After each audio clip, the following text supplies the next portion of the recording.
ਇਸ ਏਰੀਏ 'ਚ ਕਿਹੜਾ ਬਦਮਾਸ਼ ਜੰਮ ਪਿਆ ਜਿਹੜਾ ਮੇਰੇ ਹੁੰਦੇ ਤੈਨੂੰ ਹੱਥ ਲਾਵੇ? ਇਹਨੇ ਕੁੱਟਿਆ ਭਾਈ ਮੈਨੂੰ ਬਹੁਤ ਜ਼ਿਆਦਾ। ਇਹਨੇ? ਹਾਂ ਇਹਨੇ। ਬਾਬਾ ਮੂੰਹ ਉੜੇ ਕਰ, ਬੰਦਾ ਤੇ ਸਾਡਾ ਕੁੱਟ ਦਿੱਤੇ, ਹੁਣ ਮੂੰਹ ਉੜੇ ਕਰ। ਤੂੰ ਪੰਗਾ ਕਿਸੇ ਆਮ ਬੰਦੇ ਨਾਲ ਨਹੀਂ ਲਿਆ, ਤੂੰ ਮੂੰਹ ਉੜੇ ਕਰ, ਤੈਨੂੰ ਮੈਂ ਦੱਸਦਾ।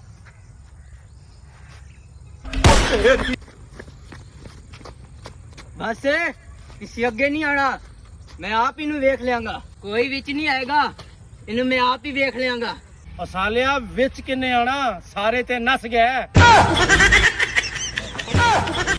ਉਹ ਭਾਈ ਤੇਰਾ ਜਿਹੜਾ ਨੁਕਸਾਨ ਹੈ ਉਹ ਭਰ ਦੀਏ, ਰਾਜ਼ੀਨਾਮਾ ਕਰਾ ਦੀਏ ਤੇਰਾ। ਉਹ ਮੈਂ ਨਹੀਂ ਕਰਨਾ ਰਾਜ਼ੀਨਾਮਾ। ਅੱਛਾ ਜੇ ਤੂੰ ਲੜਨੇ ਤੇ ਮੂਡ ਬਣਾ ਲਿਆ ਨਾ, ਤੂੰ ਵੀ ਆਪਣੇ ਬੰਦੇ ਬੁਲਾ ਲੈ, ਮੈਂ ਵੀ ਬੰਦੇ ਬੁਲਾ ਲੈਣਾ। ਉਹ ਤੂੰ ਬੰਦਿਆਂ ਨੂੰ ਛੱਡ, ਮੈਂ ਇਕੱਲਾ ਹੀ ਕਾਫੀ ਹਾਂ। ਵੀਰੇ ਮੈਂ ਮਾਫੀ ਮੰਗਣ ਦੀ ਗੱਲ ਕਰਦਾ, ਮੈਂ ਕੱਲਾ ਕਿਸ ਕੋਲੋਂ ਮਾਫੀ ਮੰਗਦਾ ਰਹਾਂਗਾ? ਮੈਂ ਸਾਰਿਆਂ ਕੋਲੋਂ ਇੱਕ ਵਾਰੀ ਮਾਫੀ ਮੰਗ ਕੇ ਕੰਮ ਖਤਮ ਕਰਨਾ ਚਾਹਨਾ।